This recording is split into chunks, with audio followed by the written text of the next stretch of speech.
lu suruh gue masuk Kristen. Dia bilang, enggak, lu tetap aja di Muslim, tapi lu percaya Yesus.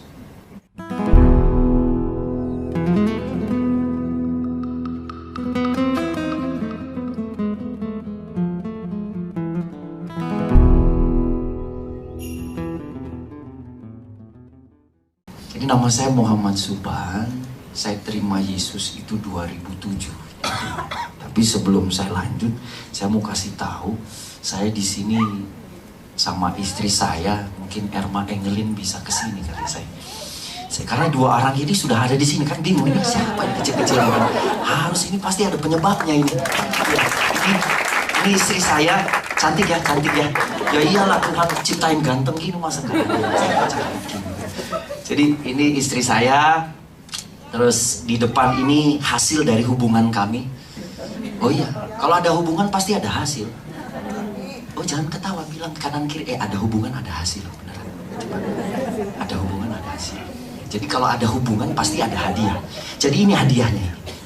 Ada hubungan ada hadiah. Amin. Nah itu dia. Jadi yang pertama namanya, bisa saya duduk. Jadi yang pertama ini namanya Kairos, Ethan Kairos Subhan. Nah ini Ethan Kairos Subhan. Halo. Kalau yang ini yang kedua, ini namanya Noah Jacob Subhan. Wah, Noah Jacob.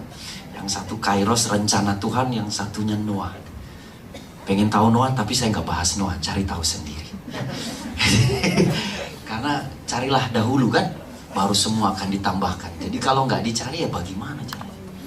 Ya, saya langsung aja jadi pendeta juga. Iya aja di depan. Iya, dekat dengan sama jadi sama itu pasti. Jadi sama. Kalau dekat dengan apa yang Tuhan jalani ya pasti jadi sama. Ya, penyikapan itu. Jadi saya coba mau kasih tahu, saya terima Yesus langsung aja ya. Saya terima Yesus itu tahun 2007. Untuk saat ini sih saya terima sudah hampir berapa? 8 tahun ya? 8 atau 7 tahun itu? Ya hampir segitulah ya. Apa lebih? Saya nggak tahu, hitung-hitungan saya agak sedikit kurang di situ. Makanya istri saya Tuhan ciptakan untuk jadi pelengkap saya. Itu dia. Iya, jadi saya agak kurang dengan hitung-hitungan. Istri saya tahu. Ya benar ya, saya 7 ya? 7 tahun ya? 10 tahun? 10 tahun. Iya, 10 tahun. Kalau ditanya kami melayani di mana, untuk saat ini kami melayani di Peacemaker, di komunitas kami. Kami punya komunitas dan kami punya yayasan, namanya Yayasan Peacemaker Indonesia, di mana kami melayani anak-anak yang bapak mamanya di penjara gitu. Ya, nggak ada kegiatan gitu anak-anaknya, rutin, jadi kami coba fasilitasi dari yayasan kami. Jadi yang kita ajarkan melalui sport dan entertain, karena saya atlet basket dulu. Jadi puji Tuhan ketemu dengan prosesnya Tuhan dan pintar karena prosesnya Tuhan. Akhirnya kepintaran dari prosesnya Tuhan ini jadi kurikulum, saudara-saudara. Jadi jangan sampai dari prosesnya Tuhan ini kita nggak dapat kurikulum. Berat ya. Coba bilang kalau ada proses nikmati. Lihat kanan kiri. Kalau ada proses nikmati. Ya deh, 2007 saya ketemu. Saya beribadah di GBI Rock, Pak Timotius Arifin. Tapi saya tidak di sana, saya di Jakarta. Tapi untuk saat ini saya coba fokus banyak ke Peacemaker karena anak-anak banyak, makin lama makin banyak ya kita layani, kan bukan cuma dari orang yang percaya Yesus saja, tapi yang belum dan sudah tahu Yesus, sudah kenal Yesus tapi masih bingung-bingung gitu. Jadi kita coba layani gitu. Oh ya, saya di sini bareng saudara saya juga, namanya bukan saudara kandung tapi saudara yang dikasih Tuhan, namanya Vandro. Vandro bisa berdiri dulu kali, Vandro. Ini Vandro. Iya. Ini Vandro yang melayani di ini juga ya. Jangan lihat tatonya ya, tapi lihat hatinya. Itu, lihat hatinya. Jadi 2007 itu saya terima Yesus. Bisa lihat fotonya kalian? Ada foto? Saya nggak kasih keluar foto gitu. Jadi tadi lagi makan-makan tiba-tiba bapak Papa bilang coba mungkin dari sebelumnya bisa diceritakan. Ini dia. Ini keluarga saya, keluarga lengkap saya. Ayah saya sudah meninggal.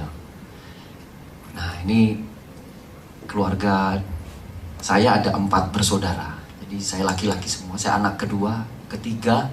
Yang pertama namanya Muhammad Atmal, yang kedua Muhammad Subhan, yang ketiga Jasman, yang keempat Teguh. Jadi nggak ada Muhammadnya. Kenapa nggak ada Muhammadnya? Karena mau ikut Tuhan. Oh, harus ada iman. Kalau nggak ada ya gimana? Ya walaupun nggak kelihatan tapi bikin kelihatan. Supaya orang-orang yang pacarnya jauh nggak kelihatan, kamu bisa bikin kelihatan. Nah itu. Ayo ketawa. Iya benar. Yang suaminya kerja jauh bikin kelihatan. Karena Tuhan nggak kelihatan jadi kelihatan. Karena hidup kita bukan karena percaya. Lanjut. Tadi belum. Ini istri kakak saya, ya. Dia masih di seberang. Terus ibu saya, ini istri saya yang tadi, yang cantik tadi. Terus ini anak kakak saya, 2 orang. Sekarang sudah 3 anaknya. Ini kami.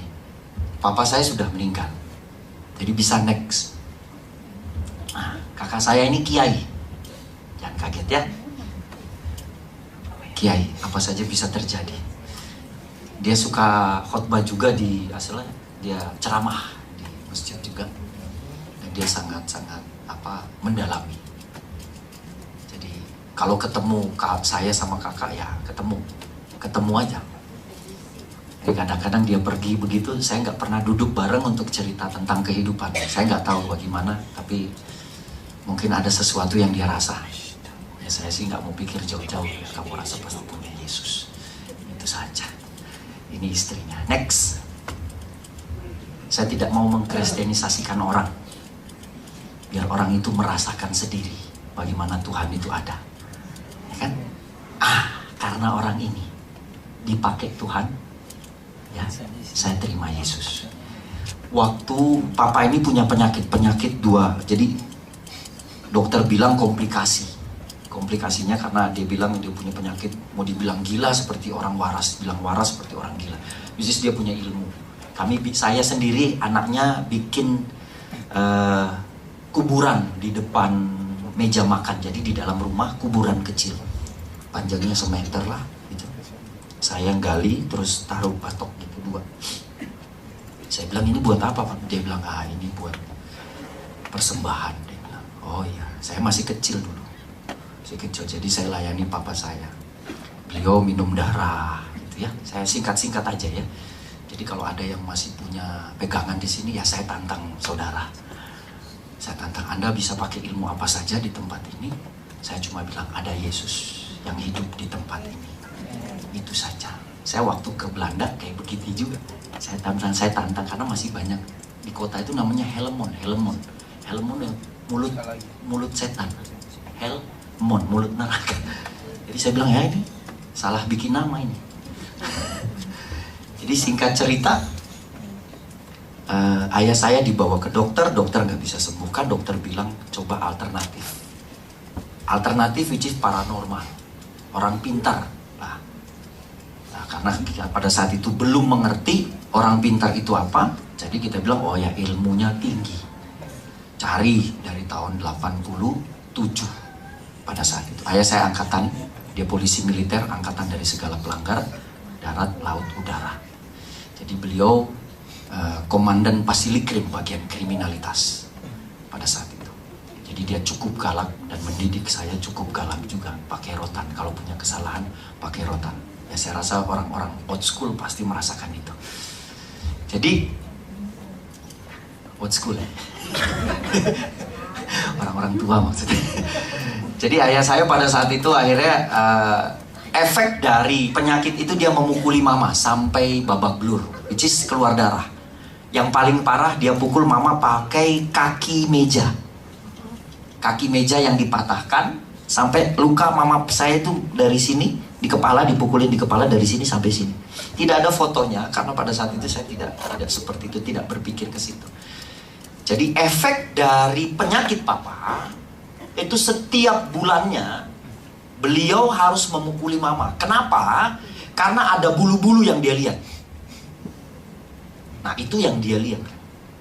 Kami nggak lihat.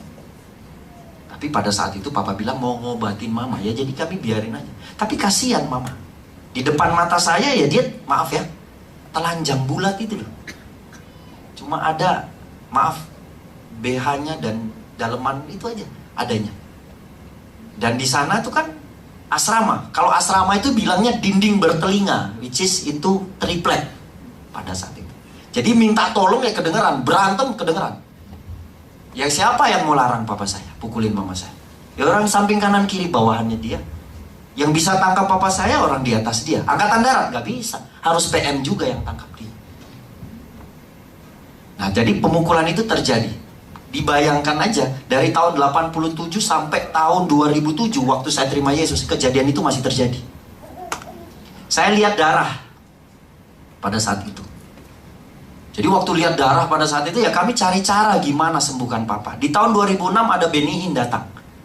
2006 kami datang ke Benihin. Papa tuh di belakang. Waktu didoakan udah itu orang kayak lautan manusia, kayak udah mau pergi. Udah kayak tsunami lah itu pada saat itu.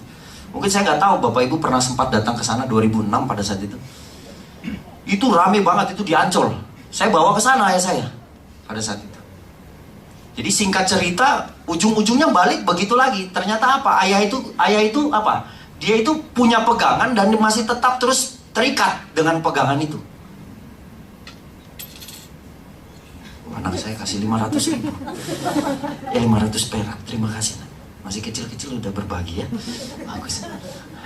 Jadi singkat cerita, waktu hal itu terjadi, ayah saya dibawa terus sampai proses demi proses. Ibu saya tetap terus dipukuli ya.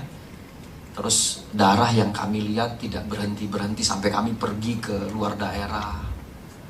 Nah, pada saat itu tidak mengerti kami bagaimana. Sampai kami satu keluarga duduk buat meeting gitu untuk bilang kalau bisa ayah saya disuntik mati aja. Karena daripada mama jadi sasaran pada saat itu.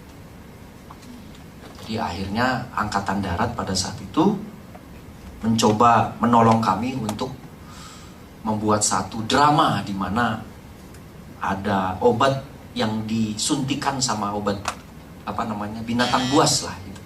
Ya semacam binatang yang tidak bisa ditenangkan itu disuntikan ke papa. Obat itu namanya obat Modeket. Kalau ada dokter di sini mungkin tahu obat itu.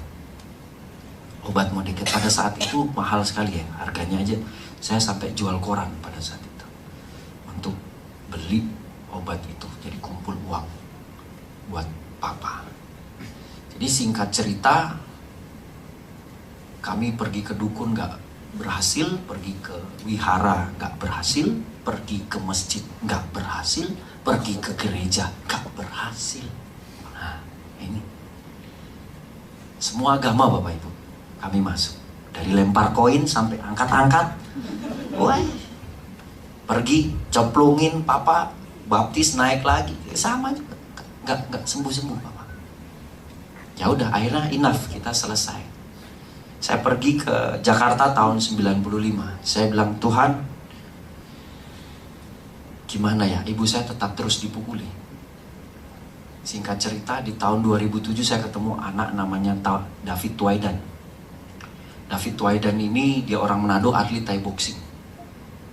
Nah dia tiba-tiba ketemu dengan saya dan bilang gini, kayaknya ada masalah brother sama lu. Saya bilang, baru ketemu sehari, tiba-tiba ada masalah. Saya bilang, ini orang coba belajar ini ya, kita lagi latihan olahraga lah intinya. Saya nggak usah sebutin jelasnya apa. Jadi begitu latihan olahraga, si anak ini selesai olahraga ngomong gitu ke saya. Kayaknya ada masalah yang brother pengen bicarakan ke saya. Saya bilang ini lu ya. Baru pertama ketemu, kayak setiap orang nggak punya masalah dalam hidup. Lu suruh saya cerita, udah saya bilang sana. Saya usir dia Bapak Ibu. Usir, saya benar usir. Anaknya masih ada saat ini. Anaknya masih ada. Jadi David Tuaidan ini dia langsung kasih tahu ke saya, gak apa-apa brother, kalau nggak cerita juga nggak apa-apa. Udah dia pulang. Anehnya ngangenin. Ngangenin ini ke gitu loh. Kepikiran. Nah kalau seandainya ada sesuatu yang baik nggak kepikiran, itu bukan punya Tuhan. Ingat itu. Ngangenin ini. Jadi waktu ngangenin itu langsung, waduh, gimana caranya ketemu anak ini? Mungkin anak ini ilmunya tinggi. Loh karena selama ini kan kita dengan ilmu-ilmu kan. Oh pergi ke sini ilmu, pergi ke api tak kunjung padam, pergi ke Sunan di Surabaya. Ada kuburan Sunan itu, Wali Songo. Oh masuk dalam pakai parfum cumi. Iya beneran. Sampai sekarang masih terjadi itu. Di kaca, disemprot-semprot biar wangi. Padahal kuburan kan. Itu semprot-semprot terus udah ada penjaga. Ya kita minta kesembuhan dari situ. Masa di kuburan kita minta kesembuhan? Maaf sekali, saya rasa harus banyak sekolah kalau kayak begitu. Tapi saya melakukan itu. Saya melakukan itu Bapak Ibu. Jadi waktu hal itu terjadi ya tetap aja. Nah begitu lihat anak ini si David ini, saya mikir gini, oh iya mungkin ilmunya tinggi karena dia bilang mungkin ada masalah. Masalah saya itu kan. Singkat cerita berapa minggu kemudian saya ketemu dia. Waktu saya ketemu dia langsung bilang gini, oh saya sudah doakan kamu Suban. Saya bilang, ini anak ilmu beneran tinggi. Saya mau ketemu dia udah duluan jawab. Saya bilang gini, oh ya udah kapan mau bicara? Dia bilang gitu, saya bilang sekarang aja. Ya sudah, begitu sekarang dari lagi makan es buah nih, tiba-tiba lagi ngomong, tiba-tiba dia bilang gini, ya udah gini aja, cuma ada satu hal yang harus kamu tahu apa, harus melalui kamu dulu baru seisi rumah diselamatkan. Saya bilang kurang ajar, saya nggak mengerti maksudnya dia apa. Padahal yang sakit bukan saya, papa saya, dia suruh saya dulu. Saya bilang siapa yang sakit? Loh iya dong. Pada saat itu, momen itu pada saat itu dia kasih tahu ke saya bilang gini, oke, karena ilmunya tinggi, saya bilang oke kamu datang ke rumah deh. Begitu sampai di rumah, dia kasih tahu lagi, ya udah, sini kita berdoa. Singkat ceritanya gitu, dia berdoa nih. Dia berdoa, saya siapin, ini kayak gini nih. Saya siapin ini. Saya siapin tempurung yang sudah dibakar, bara, tahu ya? Bara. Nah terus saya siapin gula. Nah kalau siapin bara terus taruhin gula gitu, itu wangi kan? Kayak kemenyan gitu loh Bapak Ibu. Kayak kemenyan. Jadi saya siapin itu. Dia masuk ke kamar saya di kos-kosan di Kuningan ini, saya ingat banget itu. Dia ketawain, saya bilang lu pikir gua dukun? Saya makin yakin dia ilmunya tinggi. Beneran ini Ibu, ini beneran. Ibu kalau seandainya dia ada di sini, dia bisa ceritain. Dia ketawain saya siapin ini foto.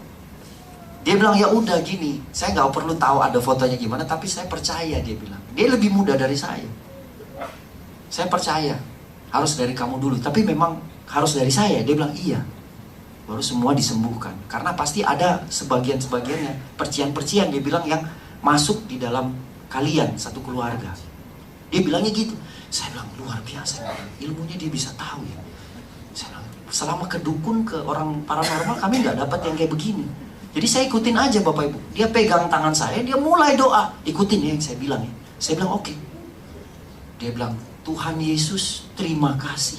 Saya ikutin. Tar dulu. Lu suruh gue masuk Kristen? Dia bilang, enggak, lu tetap aja di Muslim. Tapi lu percaya Yesus.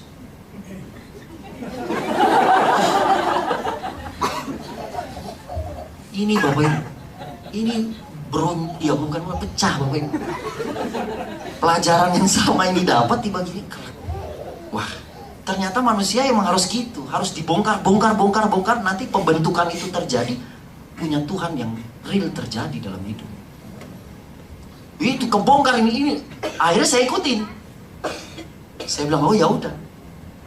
Dia bilang, Yesus terima kasih, dombamu yang lama, yang hilang telah datang kembali. Gue bilang kurang ajar. Dia bilang saya binatang. Tapi karena pada saat itu pemikiran saya adalah, oke, ini mungkin caranya dia pakai binatang. Gitu loh. Jadi saya nggak mengerti apa. Jadi saya ikut aja pada saat itu. Jadi waktu pas dia bilang, engkau mengetahui hati Suban Bapak, untuk kerinduannya dia buat bapaknya. Waktu dia ngomong gitu, saya kaget, saya nangis Bapak Ibu. Jadi waktu nangis, singkat cerita, saya, wah ini anak ini kok bisa bikin gini. Saya lap cepat supaya nggak kelihatan, biar kelihatan laki-lakinya gitu kan. Ternyata dalam Tuhan harus sering menangis. Bapak Ibu. Anda nggak menangis, nggak masuk wisdom itu ke kamu. Beneran. Jadi singkat cerita sampai di situ, dia pulang Bapak Ibu. Dia pulang. Karena dia bilang ini, habis doa kan kami undang Engkau Tuhan untuk menyembuhkan ayah Subhan di dalam nama Yesus juru selamat kami. Dia bilang gitu. Dan saya ikutin itu. Haleluya. Amin. Amin. Pergi dia. Dia bilang kurangnya, saya bilang ini, kok kamu bisa langsung pergi? Loh iya emang ngapain lagi Ban? Udah selesai ini aja. Aku bilang, ini orang ini, lu memang tinggi ya ilmu. Loh, biasanya kan ada yang ditinggali kan? Diajari dulu. Mau ngapain? Mungkin dimuridkan dulu barangkali apa, barangkali. Dikasih tahu caranya gini, doa ini biar papamu sembuh. Itu kan selama ini saya dapatnya gitu. Apa yang terjadi? Dia bilang gak usah, ngomong aja langsung. Ngomong apaan? Bahasanya ada nggak? Udah bahasa Indonesia aja. Saya bilang, wah iya, ilmunya tinggi. Pikir lagi saya. Loh, karena bahasa Indonesia kan terserah bahasa apa saja. Jadi begitu singkat cerita hal itu terjadi, dia pulang, saya bingung, enak di dia nggak enak di saya bilang. Waduh, gimana? Ya sudahlah, itu jam 3 pagi saya ingat itu. Saya nggak tidur sampai sholat subuh. Nggak tidur, begitu saya bangun, saya sholat subuh sambil air sembahyang. Udah saya siapin semua, saya baca niat sholat subuh pada saya. Jadi waktu saya sholat, saya kalau tutup mata ini kan suka ada putih-putih nih di bawah sini nih. Ya kan? Putih-putih. Nah putih-putih itu kita suruh khusyuk. Jadi saya fokus ke situ aja sambil baca doa. Singkat cerita pas hal itu terjadi, tapi putih itu makin lama makin besar gitu loh Bapak Ibu. Gede. Nah pas firman, istilahnya firman Tuhan saya baca, terakhir, ya Al-Fatihah terakhir saya baca, itu firmannya kenceng, bum, meledak. Itu bikin saya nggak jadi sholat. Tahu Bapak Ibu apa yang saya pikirin? Saya cuma pikir gini, saya Kristen berarti. Mikirnya gitu. Sholat tapi mikirnya, wah saya sudah Kristen. Jadi saya bingung di situ. Saya kaget, saya bilang, sudahlah, saya jalanin aja. Saya jalani. Satu hari itu, akhirnya saya coba tidur jam 5:30 kalau nggak salah ya. 5:30 saya tidur itu. 5:30 atau, habis sholat itu saya coba tidur. Saya tidur Bapak Ibu. Seharusnya saya itu kan bangun, orang normal ya. Bangun ya jam 10 atau jam 12 itulah. Jam 11 gitu. Tahu bangun jam berapa? Saya bangun jam 7 pagi. Tidur itu baru berapa jam? Kayak saya sudah tidur lama Bapak Ibu. Jadi pas bangun, begitu bangun saya bilang, oh Tuhan ini apaan? Itu kayak ada suara bilang, bangun nak. Saya pikir papa saya. Oh ternyata nggak ada orang.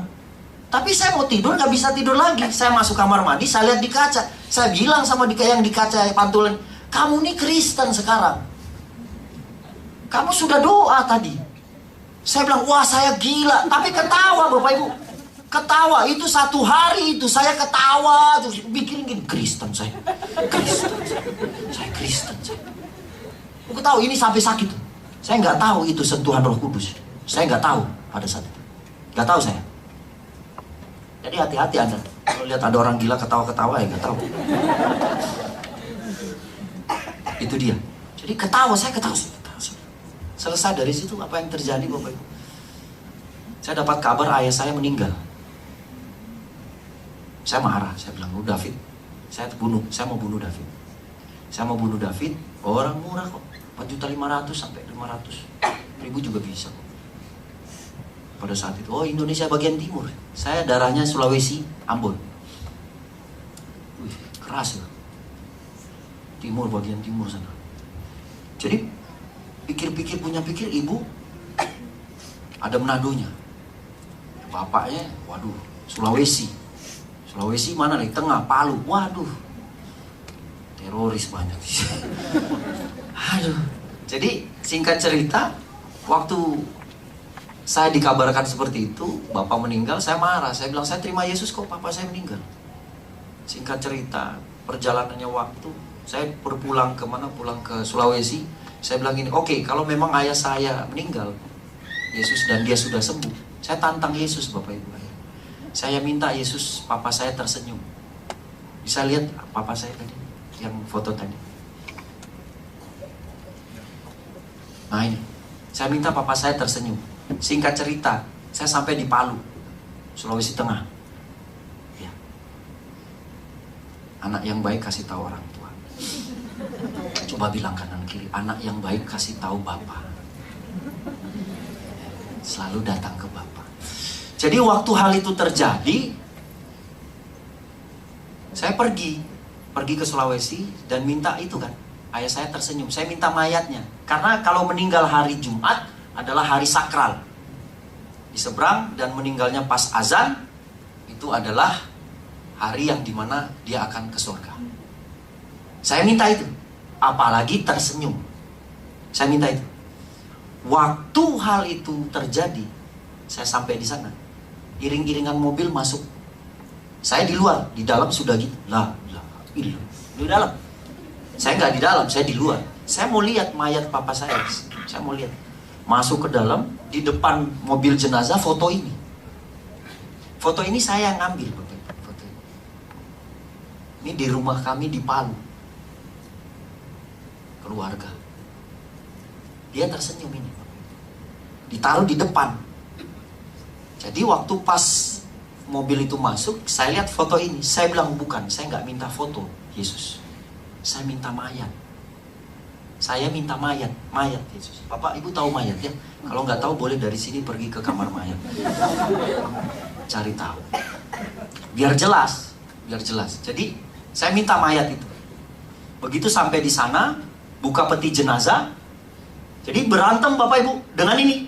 Pemikiran saya berantem dengan apa yang punya Tuhan. Saya bilang enggak. Saya minta mayat Tuhan. Begitu buka mobil jenazah, ini kakak nih. Saya lihat papa di dalam peti mati. Nggak ada di dalam peti mati. Nggak ada. Menurut silsilah keluarga dan menurut seberang, itu nggak ada ditaruh dalam peti mati. Tanah kembali ke tanah, nggak boleh. Begitu sampai di situ buka peti jenazah. Bukan mobil jenazah. Peti itu, putih. Loh, saya tendang kakak saya. Loh, kenapa ini ada ini? Ada peti jenazah. Dia bilang orang meninggal aja lo bikin repot. Saya bilang, lo kok kompromi lo? Gak ada. Dia bilang, udah angkat. Ya sudah saya. Lo berantem lagi. Jadi pada saat itu saya mintakan jenazah, mayatnya. Tuhan kasih ini dulu yang tadi, foto tadi. Terus Tuhan kasih peti lagi.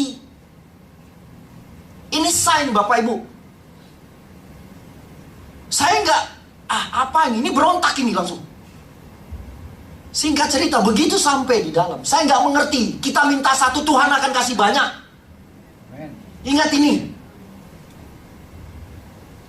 Bukan pikir yang berkat-berkat banyak itu berarti apa? Wisdom Tuhan akan terjadi sama kamu. Sama kita manusia. Jadi waktu hal itu terjadi Bapak Ibu, saya masuk ke dalam. Di dalam rumah itu. Ibu saya panggil, Suban sini, buka peti jenazah dan buka kain kafan itu. Lihat nak, muka papi nak. Saya bilang sebutin aja. Saya jauh karena di situ kan banyak pemuka agama ya. Di situ. Para kiai lah di situ pada saat itu. Saya permisi, saya datang ke situ, saya lewat aja. Saya lihat muka ayah saya, apa yang terjadi Bapak Ibu. Muka ayah saya itu tersenyum. Mayat Bapak Ibu, tersenyum. Saya jatuh, tunduk, langsung saya bilang, Tuhan Yesus, hari ini, detik ini, izinkan saya menyembah-Mu Tuhan. Dan biarkan saya untuk cari Tuhan siapa. Ajari saya Tuhan, bagaimana memuji dan menyembah Tuhan. Bagaimana cara saya tahu Tuhan, bagaimana Engkau masih hidup sampai detik itu. Di tahun 2007 itu, dia masih hidup Bapak Ibu. Hari itu, saya langsung bilang sama mama saya, Mama, saya terima Yesus sebagai juru selamat saya. Mama bilang, kamu sama kayak papamu. Saya bilang, apa? Kenapa dari dulu nggak kasih tahu? Ternyata papa saya sudah terima Tuhan. Dia masih ada di lingkungan keluarganya. Dia malu untuk menceritakan itu. Dan dia masih terikat dengan ilmu-ilmu itu.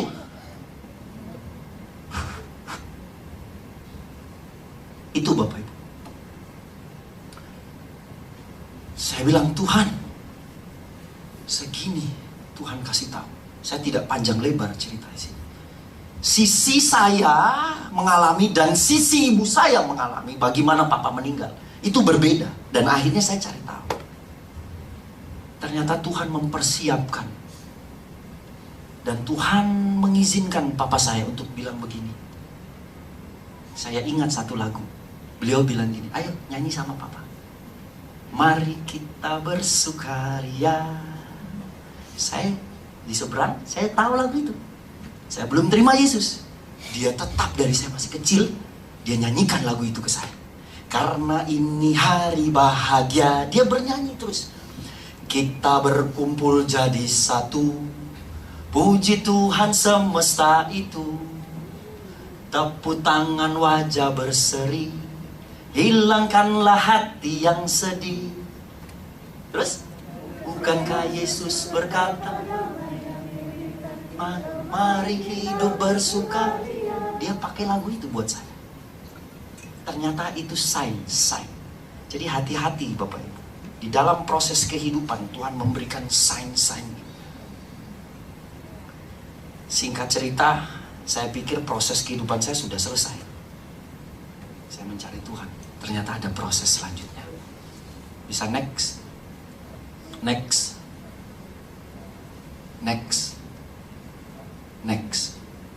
Proses anak saya.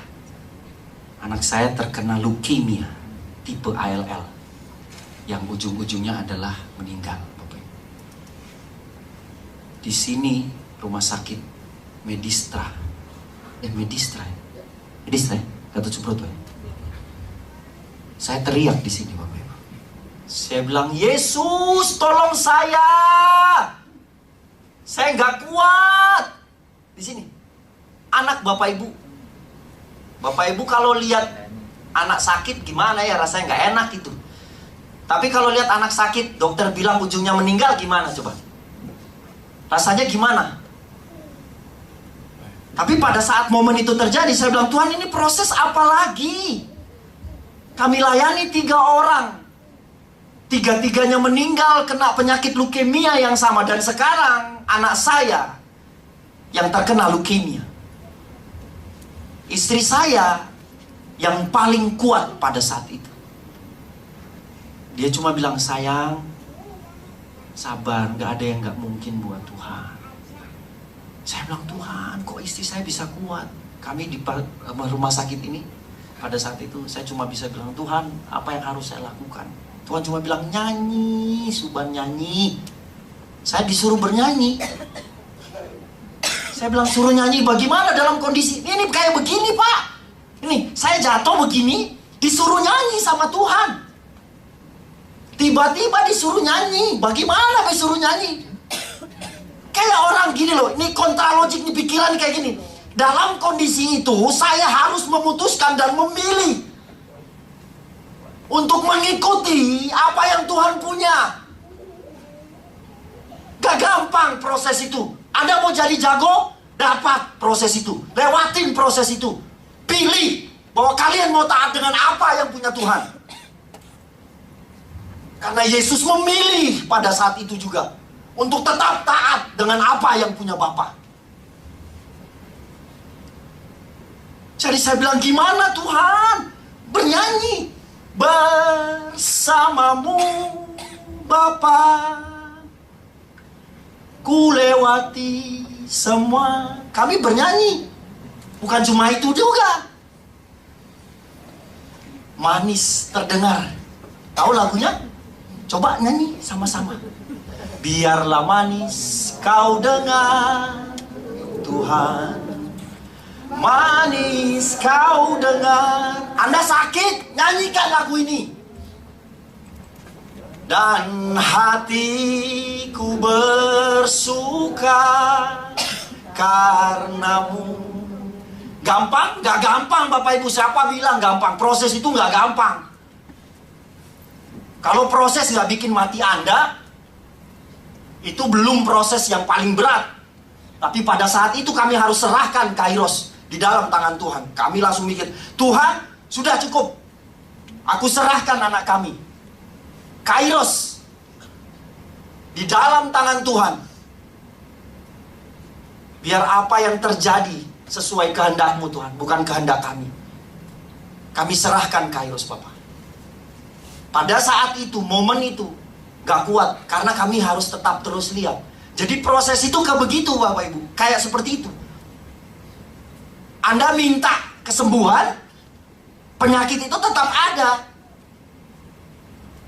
Terasa di daging, terasa di tulang, terasa di jiwa. Sehingga apa? Kita mati. Matinya apa? Kok gak percaya Tuhan ya? Kami bilang, gimana caranya? Tuhan bilang bernyanyi. Bernyanyi. Istri saya langsung bilang, sayang, boleh gak nyanyi lagi sayang? Kami perbawa anak kami ke Belanda. Next. Nih Bapak Ibu, ini masih di Indonesia. Di sebelah ini ada orang India, meninggal Bapak Ibu. Depan kami meninggal ya. Ini meninggal juga nih. Ini Alkitab, baca, masuk gak? Kagak masuk, gak masuk di otak. Kalau Anda bilang, oh dia penuh proses baca firman, siapa bilang? Bohong Anda, gak masuk itu. Anda bilang, oh iya masuk. Tapi kayak, gila, fokusnya malah proses. Anda percaya dengan apa kata dunia. Waktu nyanyian terjadi, pujian Tuhan terjadi, terkadang situasimu yang kamu lewati itu belum kamu bisa lalui. Tapi nyanyian itu sudah melampaui proses hidup. Karena kamu memilih untuk bilang seperti ini, aku bernyanyi Tuhan. Dan aku menyembah Tuhan. Di dalam roh dan kebenaran. Ini dia Bapak Ibu.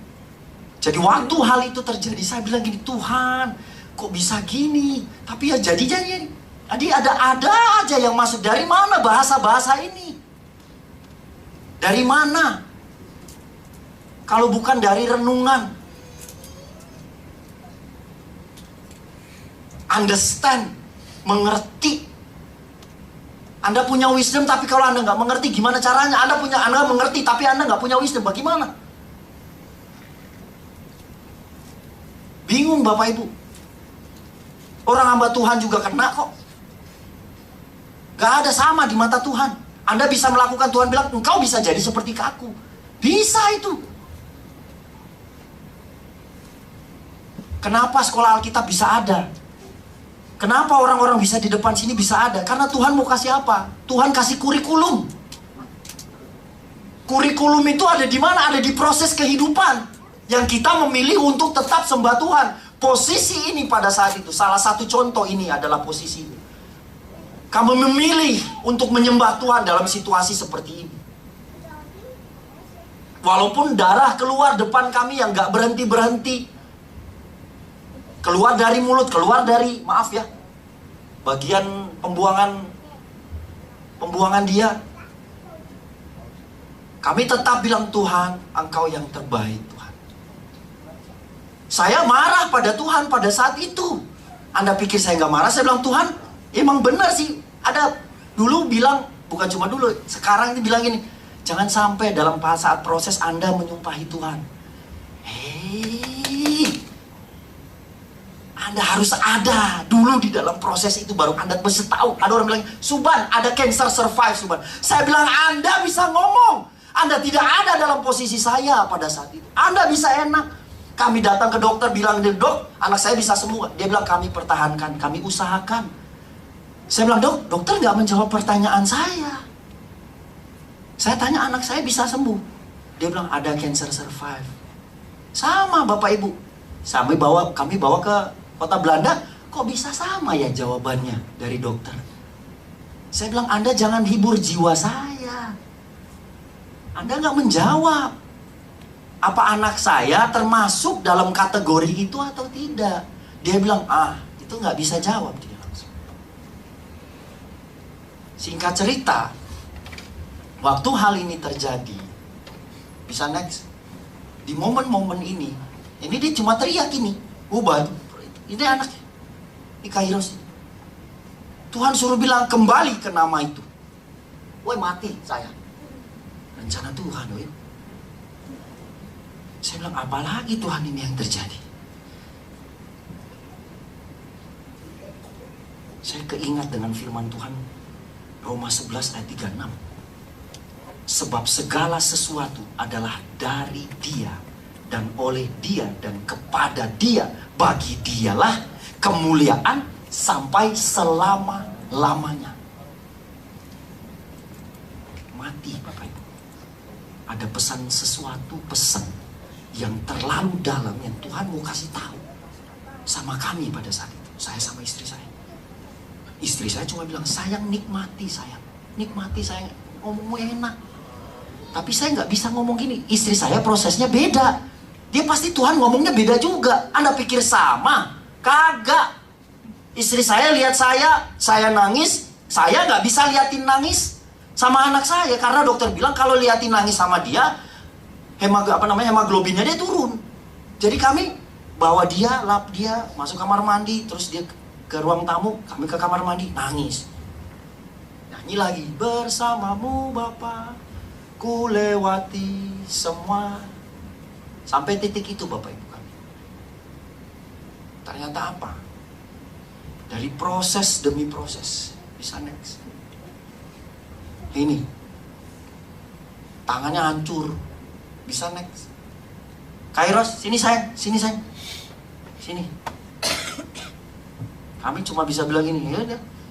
Kamu dibuat Tuhan, namamu dipanggil sama Tuhan. Loh iya. Panggil sama Tuhan, dibentuk sama Tuhan. Ya itu punya Tuhan.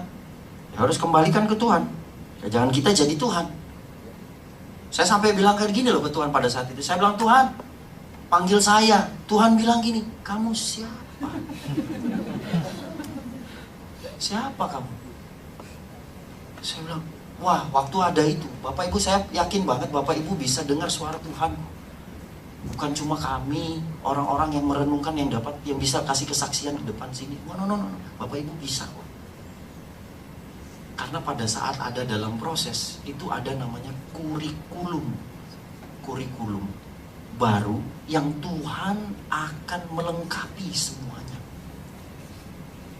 Sehingga kemuliaan Tuhan itu makin muncul di permukaan. Dan dia akan berjalan itu. Itu Bapak. Kairos, sini saya. Boleh foto tadi. Nih lihat. Ini ada, mana portokannya? Nah, ini bolong ini Bapak Ibu. Ini bolong. Darah tuh harus keluar masuk dari situ. Nah dia bisa 3 bahasa. Jadi dokter datang pakai bahasa Belanda, saya nggak tahu bahasa Belanda, dia yang translate.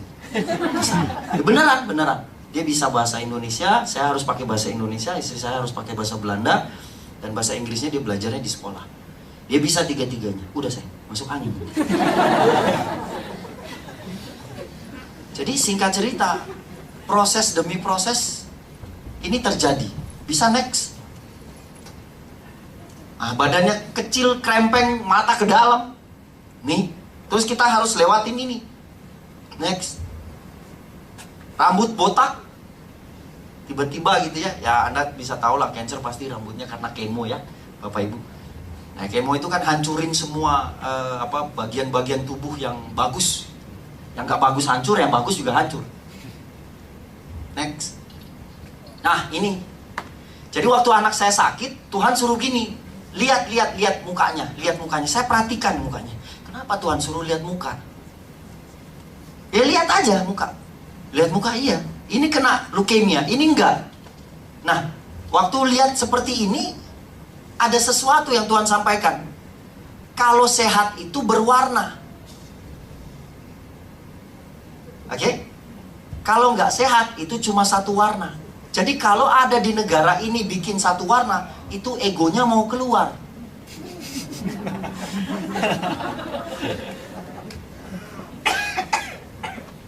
Ini beneran Bapak.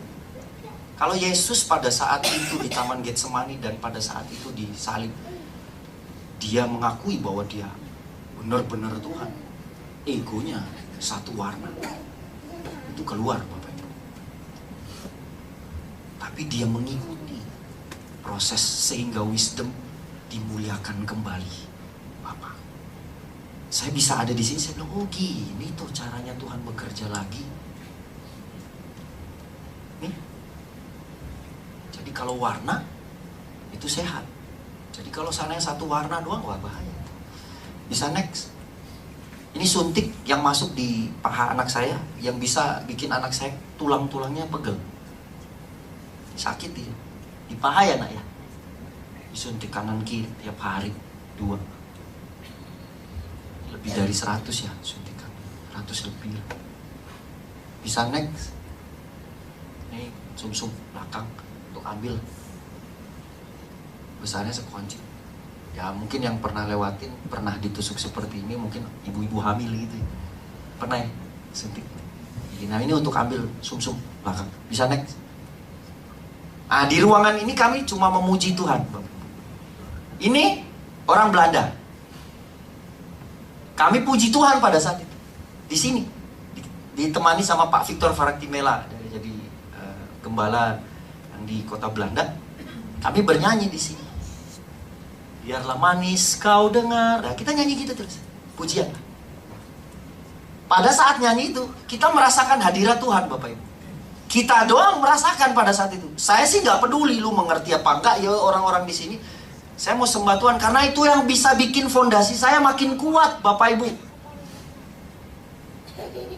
Waktu hal itu terjadi, saya kaget. Dokter-dokter ini nangis, meleleh. Saya bilang, ini kenapa? Oh, nyanyi terus saya, nyanyi. Kita nyanyi. Waktu dia nangis, dia tanya, ini apa? Lagu apa? Oh, kami orang yang percaya dalam Yesus. Kami bernyanyi. Tahu Bapak Ibu, mereka bilang gini, ini kayaknya cocok kita bawa ke rumah sakit, seluruh rumah sakit. Jadi training untuk anak-anak, kita pakai lagu. Coba lihat.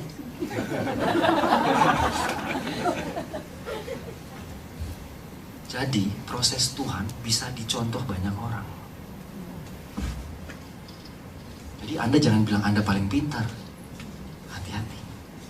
Tuhan selalu punya cara yang bikin orang yang tidak mengerti memakai contoh punya Tuhan.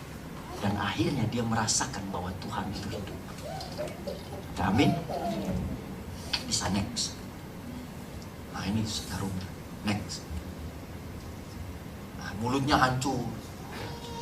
Kenapa dia kalau pup itu darah? Karena satu badan hancur. Jadi waktu keluar kotorannya itu darah. Jadi darah keluar ya gimana ya orang tua ya. Lihat darah. Darah keluar dari anak lagi. Kalau dari orang lain masih kayak oh iya masih kita. Oh iya Pak, semangat. Ini sekarang darah. Kita harus ngomong sama diri sendiri, harus layani diri sendiri. Jadi proses terpenting dalam hidup layani dirimu. Anda mau layani orang lain, layani dirimu. Masih ada yang gak beres, posisi kayak begini, oh Tuhan.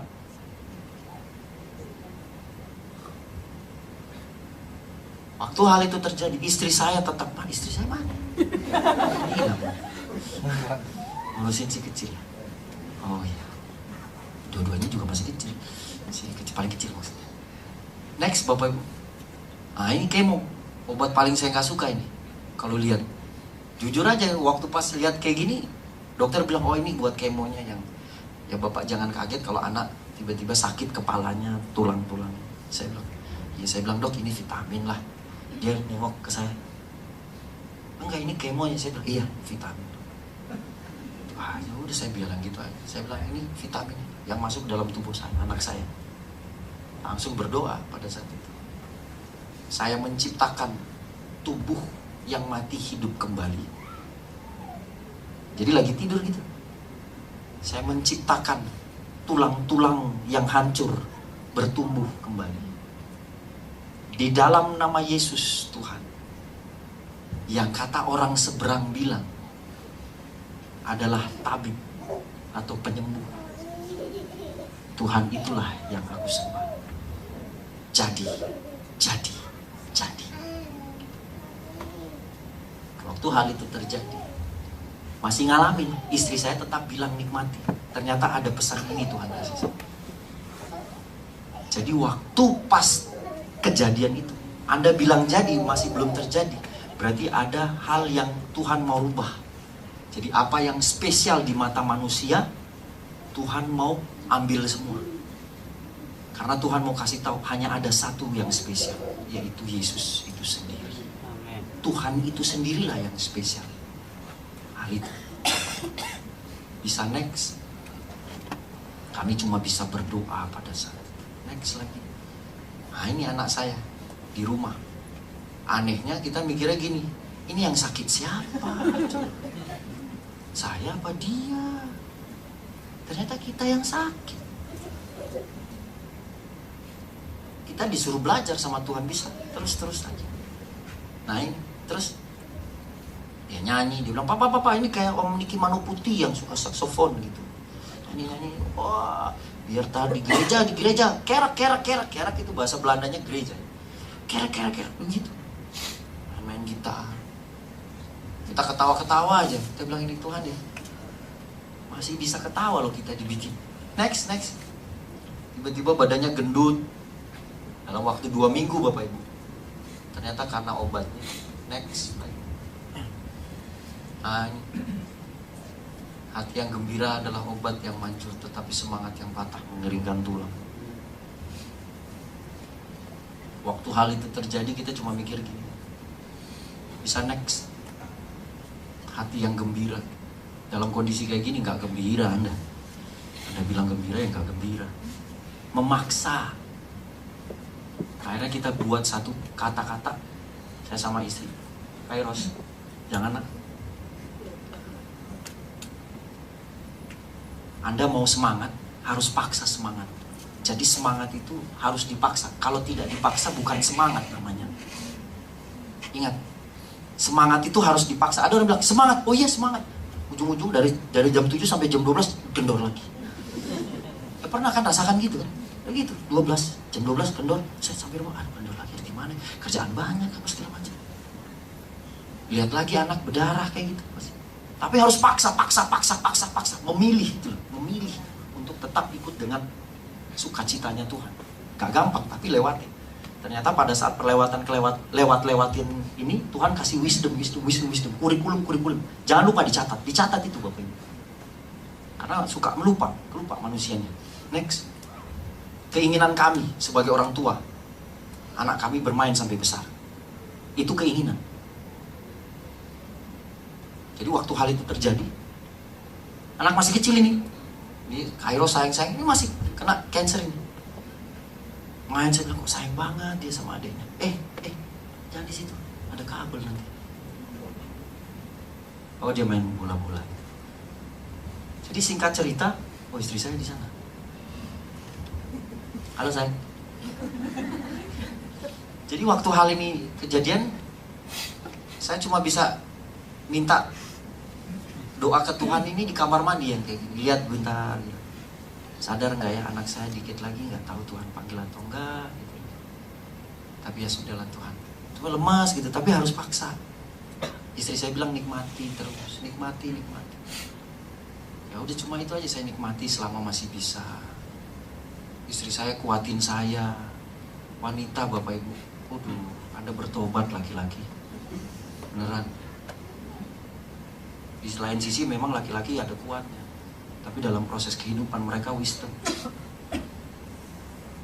Bisa next. Dokter, ini di hari ini dokter setelah 4,5 bulan, hampir 5 bulan itu.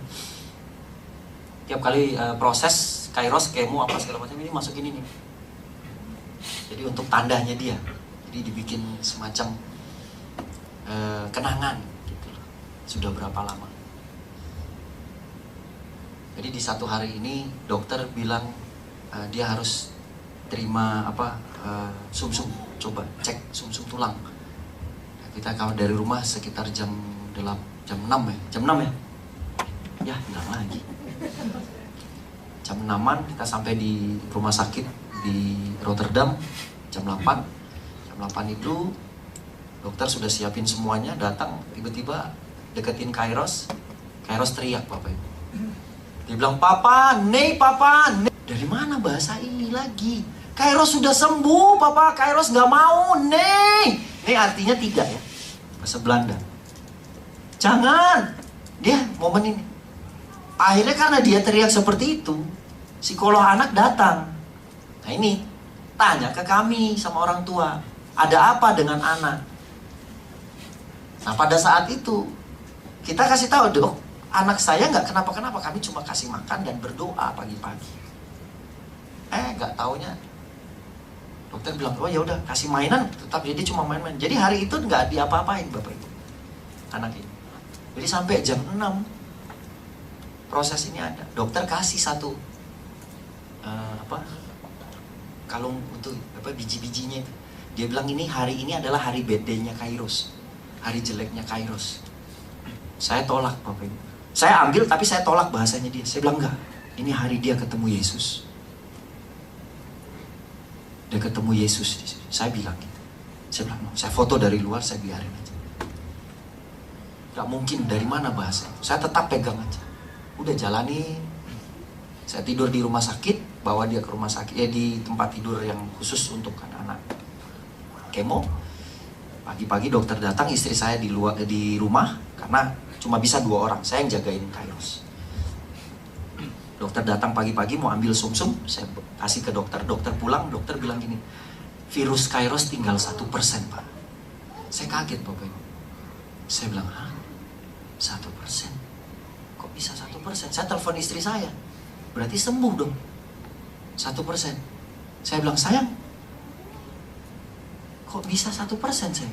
Dia bilang, oh amin. Istri saya teriak, oh haleluya, senang dia. Cuma saya bilang, kok gini? Saya nggak percaya Bapak Ibu, saya nggak 3 orang kan, kami lewati, meninggal semua. Terus kondisi kayak begini, loh, makin belum yakin. Saya bilang, kok saya nggak percaya ini. Istri bilang, apa yang nggak mungkin sih buat Tuhan, Suban? Saya bilang ini, iya tapi boleh nggak sayang cek lagi, dokter. Baru mau ngomong gitu, istri bilang, tanya aja sendiri.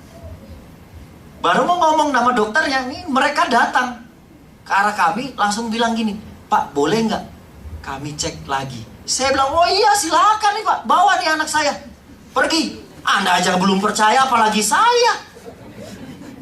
Ini dokter ini. Orang Indonesia datang ke sana, ke Belanda tuh belajar. Ini orang Belandanya sendiri nggak percaya itu 1%.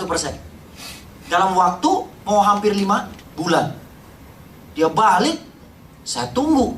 Dia bawa pulang, dia kasih tahu hasilnya. Tinggal berapa? 0% Bapak Ibu.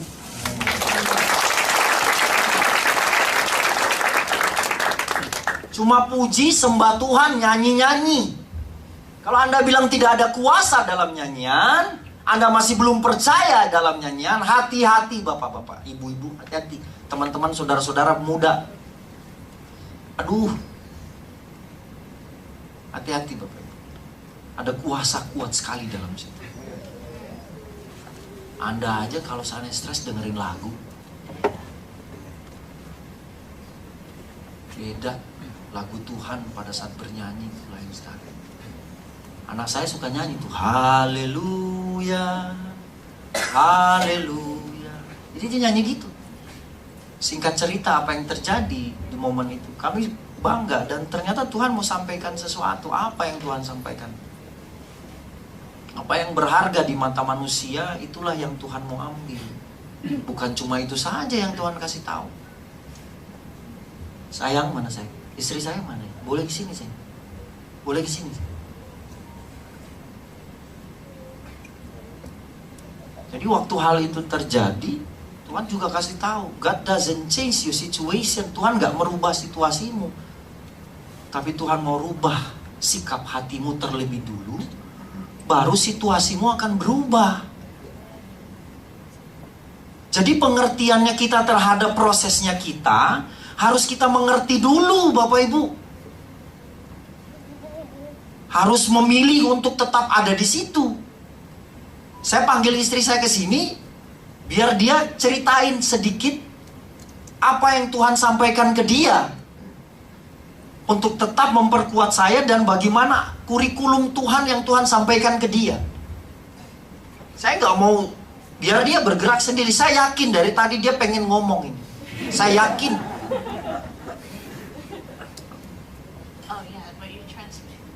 Oh ya, saya translate. Ada ini, ada mic. Jadi proses itu tidak selesai. So shalom. Shalom. I'm Irma and I'm Suwan's wife and mother of Kairos and Noah. Jangan panjang-panjang. Okay, but you can translate that. Iya. Oh iya. Yeah, Oke. it's easy. Saya Irma, saya ibu dari Kairos dan Noah, saya istrinya Suban. Yeah. So I just want to share a little bit of what happened when we found out in Jakarta that Kairos probably had leukemia. Jadi saya mau sampaikan sedikit dari proses kami bagaimana Kairos mengalami leukemia. I remember that we were in the ICU and one of our best friends, Diana and Steven Kosasi, came and prayed with me. Suban was outside with friends. That's not long. Okay, I'll start again. Okay. Yeah. So when I was at the ICU, waktu dia ada di ICU, two of our best friends came. Dua teman kami datang. Which is Diana Kosasi and Steven Kosasi. Itu ada Diana Kosasi dan Steven Kosasi. So that day I was so blank, but I still needed to be strong for Kairos, because if he sees that I'm crying, then he probably feel like, is there anything wrong with me? Di hari itu saya blank, maksudnya tidak bisa berpikir apa-apa. Tapi kalau saya menangis, ya dia akan, ya seperti saya bilang tadi, dia akan turun hemoglobin. So we prayed, me and my friend and Kairos. Dan pada saat itu dia berdoa. And then God's voice was so audible. It was like I have ears in my heart. It was so special and weird at the same time. I'm like, where is it? Like I can hear God's voice. Di saat itu, di momen itu, dia kayak mendengarkan sesuatu di telinganya dia. Kayak dia mendengarkan suara lain dari suara penyembahannya mereka pada saat itu. And then God told me that, Kairos will be better. Tuhan kasih tahu ke dia, Tuhan bilang Kairos akan sembuh. I need to sacrifice your family life for other people. Saya harus memberikan pengorbanan keluargamu untuk orang lain. Everything will be paid because at that time we didn't have any money at all. Segala sesuatunya akan dibereskan sama Tuhan. Dan pada saat itu kami tidak punya apa-apa, which is materi. Yeah, and I'm gonna send you the best specialist of Holland for Kairos. Saya akan kirim dokter spesial untuk kalian. Yeah, and I was like, wow, okay, if God said that, then I'm gonna hold on to His word, right? Jadi kalau Tuhan bilang gitu, saya akan pegang janji Tuhan. I have no other choice. So the next day, I was praising God in my bedroom. My mom was at home at that time. I was worshiping and I felt so good. And I said to my mom, we're going to Garuda. We're gonna buy a ticket. Di hari itu dia berdoa panjang ya. Di hari itu dia berdoa dan mamanya ada di situ. Dan hari itu juga dia mau bilang sama mamanya, saya mau pergi ke Garuda untuk pesan tiket. And she said, do you have money? I said, almost. Kenapa? She said, do you have money? Ada uang nggak? Mamanya bilang, kamu punya uang nggak? And I said, almost. It's coming somewhere from somewhere. Nah dia bilang sama mamanya, karena mamanya dia percaya tapi tidak mengenal baik, dan dia tanya itu ke istri saya karena saya di rumah sakit, dan dia bilang ada lagi ke arah sini dengan iman dia. I said to God, I don't want economic class. I want business class. Because if you have to do it, you have to do it right? I said, Kairos is sick. It's not our choice, and you better provide because that's what you said. I hold on to your words.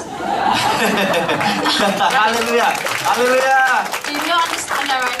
So, jadi waktu hal itu terjadi, jadi dia bilang, Tuhan, kalau lu seperti apa yang lu janjikan, oh ini kedekatan, bahasanya gitu. Bahasa kedekatan lu ya. Iya. Bapak ya kedekatan. Anda bisa panggil dekatnya Tuhan kayak silakan. Jadi waktu hal itu terjadi, saya pegang itu Tuhan, dia bilang itu.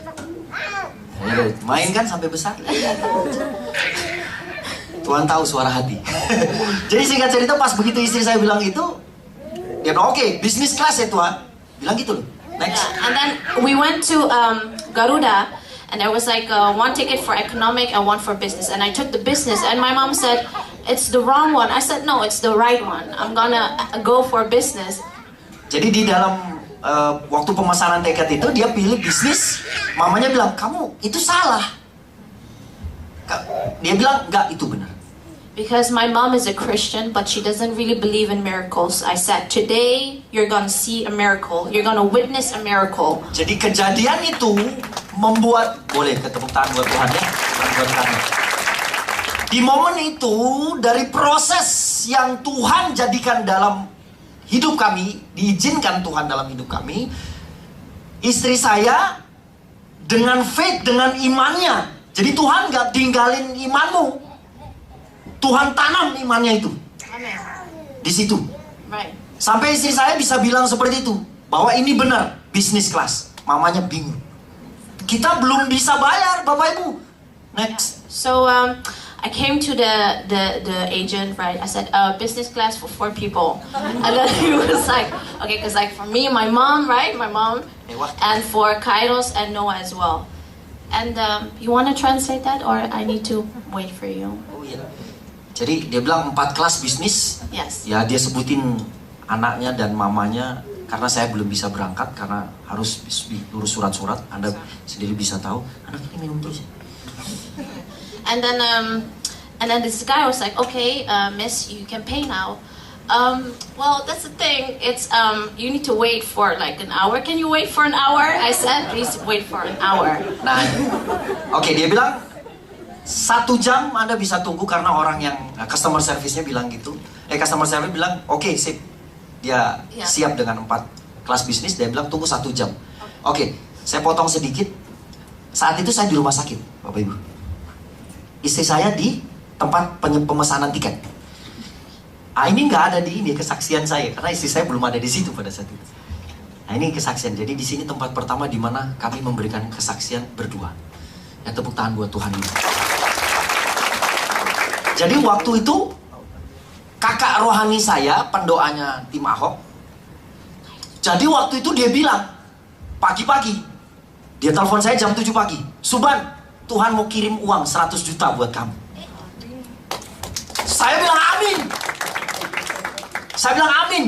Saya bilang dari mana lagi? Saya nggak tahu, istri saya itu pergi pesan tiket. Oke?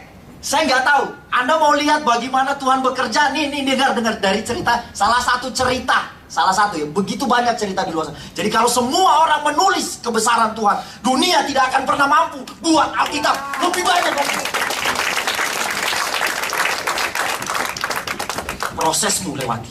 Jadi waktu poin itu terjadi, saya bilang amin kak. Tapi gimana caranya lagi? Tapi ya sudah, saya aminin. Istri saya jalanin terusin saya. And then so 1 hour later, a friend of ours called me, Teddy. He said, Irma, where are you? I said, oh, di Garuda. Ngapain? Like trying to pay for the ticket. Oh, okay. Well, I'm gonna pick you up, and then we're going to Kairos together. So can you translate that? Is that too long again? Okay. But you know the story, right? Teddy came. Jadi akhirnya Teddy datang, adik rohani kami datang ke situ dan ngomong sama istri saya. Dia kasih tahu, dia bilang, oke, kamu sudah bilang yang itu belum? I pick you up untuk ke Kairos. Like Teddy said, I'll pick you up and then we can go together to Kairos. Saya jemput kamu untuk kita pergi sama-sama ke Kairos. So he came, Dia datang. and I was sitting there trying to pay with no money, but that's okay. Dia mencoba untuk membayar, padahal ini waktu makin lama makin jalan, 1 jam dia bilang. Yeah, and then Teddy asked me, Irma, do you have money? Like how Teddy much tanya, for all of this? I said 44 million. Teddy tanya, Teddy bilang gini, kamu ada uang? Tapi semuanya adalah 4 juta pada saat itu. And then Teddy said, do you have the money? I said, no, in front of the agent. The agent must be thinking like, you are crazy. What are you doing wasting my time? Jadi agennya di situ bilang ini dia nggak ada duit pesan kayak begini. Jadi momen itu saya nggak di situ. Saya tahu Ini Teddy lagi menjurus ke istri saya karena dia telepon saya setelah kakak rohani telepon saya. Saya bilang, ada apa ya Teddy ke sana? Ya udah temenin deh. Kakakmu sudah pergi sana. And then Teddy cried. Dan tiba-tiba Teddy menangis di tempat itu di Garuda. I was like, why are you crying? Like, Kenapa why are kamu you menangis, crying? Teddy? And then he said, you know what? Somebody sent to me 44 million for you, but I cannot tell you who it is. And he just swiped that 44 million exactly for our ticket back Dan to Teddy Hong Kong. kasih tahu ada orang yang tidak bisa dikasih tahu namanya yang kirim uang hari ini dan dia minta hari ini tolong kasih ke Suban dan Herman. Yeah. So when we were in Holland, Carlos was sick. We still Tunggu. Jadi sampai situ pada saat Teddy sampai, Teddy langsung kasih. Jadi langsung lunas bayar hari itu bisnis kelas. Mamanya menangis, Teddy menangis, orang juga yang di Garuda lihat. like, what is this? Apaan ini? So my mom received a miracle happening. See, I said to my mom, see, miracles do come true. Mamanya kaget, mamanya nangis, dia bilang sih, mama bisa lihat bahwa Tuhan itu hidup, miracle terjadi. Jesus did all of that. Yesus yang buat itu semua. So fast forward, we went to Holland. Carlos was sick, as you know, but Carlos got better. And we made an event in Holland called Young Urban Service in a skate hall where we did Christmas celebration in a skate park. Really cool skate park. Jadi setelah kejadian ini, Kairos sembuh, kita buat satu event yang namanya Young Urban Service di Belanda, di mana kami tidak tahu bagaimana tempat itu di Belanda untuk bikin event, tapi Tuhan suruh bikin event pada saat itu. Dan akhirnya dia lagi mau ini nemenin kami. Pandro, tolong Pandro. Oh iya, haleluya. Worship leader later, huh? Yeah, That voice. Yeah.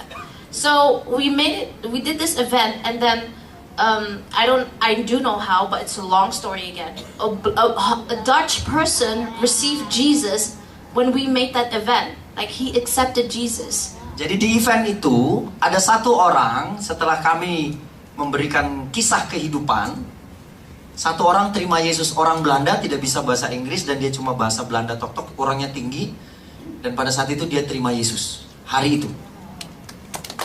In Holland it's really hard for people to still receive Jesus. Dan untuk di Belanda itu sangat susah sekali untuk orang accept Jesus.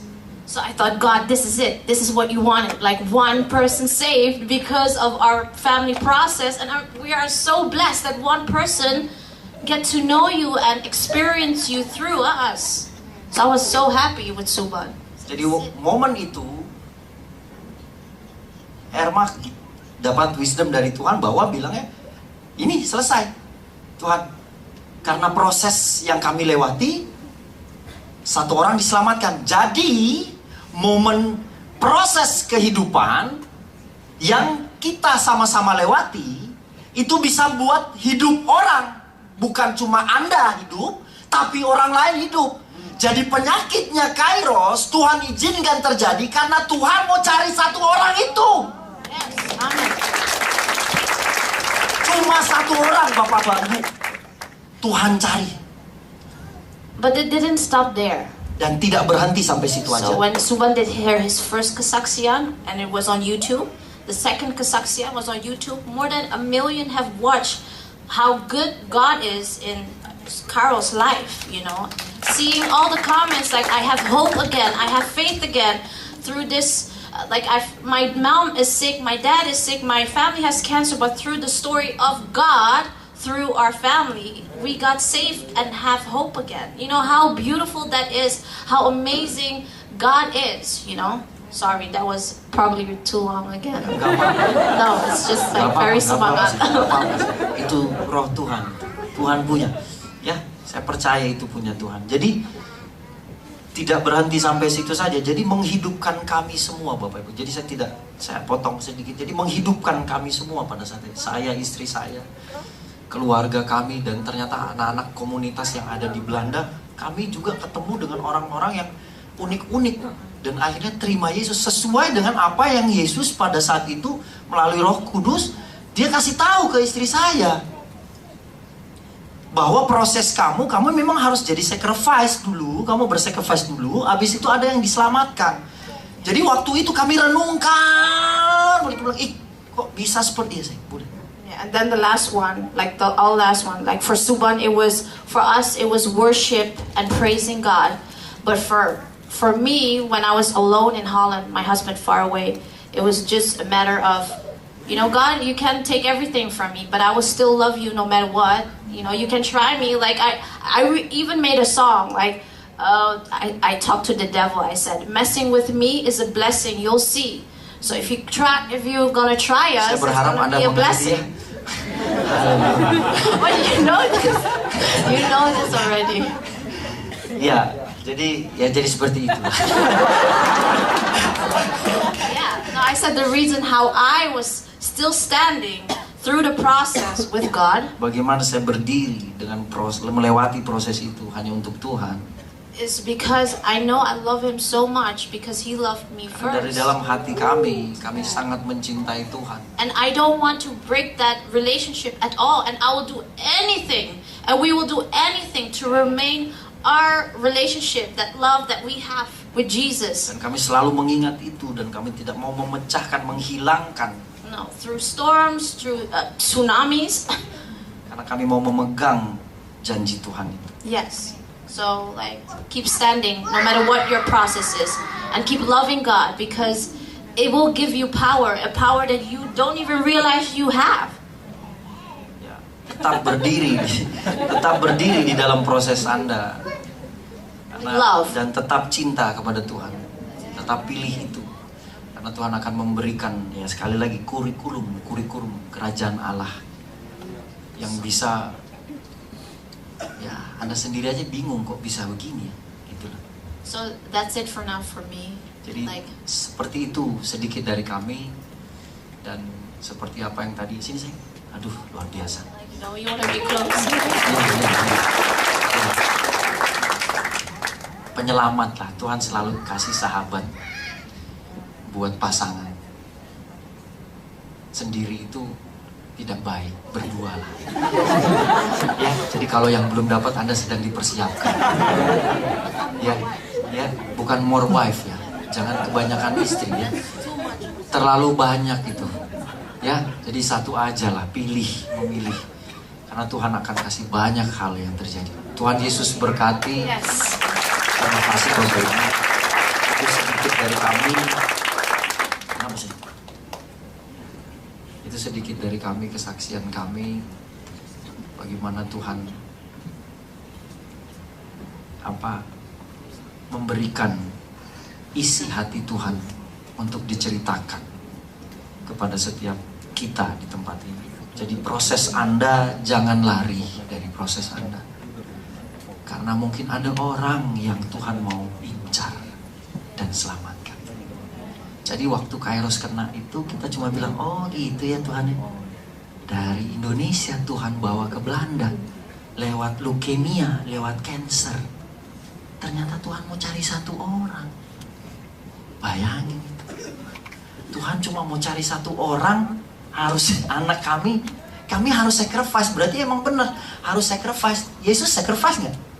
Yesus, dia menyelamatkan orang tak? Makanya sampai detik ini, jadi saya bilang gini sama teman-teman, nggak usah cari Yesus, nggak usah. Cuma sayangnya Yesus itu suka cari orang. Iya, nggak usah. Anda mau bilang Yesus ini Yesus, Yesus datang. 3 orang terima Yesus di kota Belanda. Dari 1 orang ke 2 orang, 3 orang terima Yesus. Cuma gara-gara itu. Dia bilang, saya nggak percaya Yesus. Yalah. Saya bilang, nggak usah percaya Yesus, nggak usah cari Yesus. Cuma sayang bro, Yesus tuh suka cari orang. Saya bilang gitu. 1 minggu kemudian dia terima Yesus.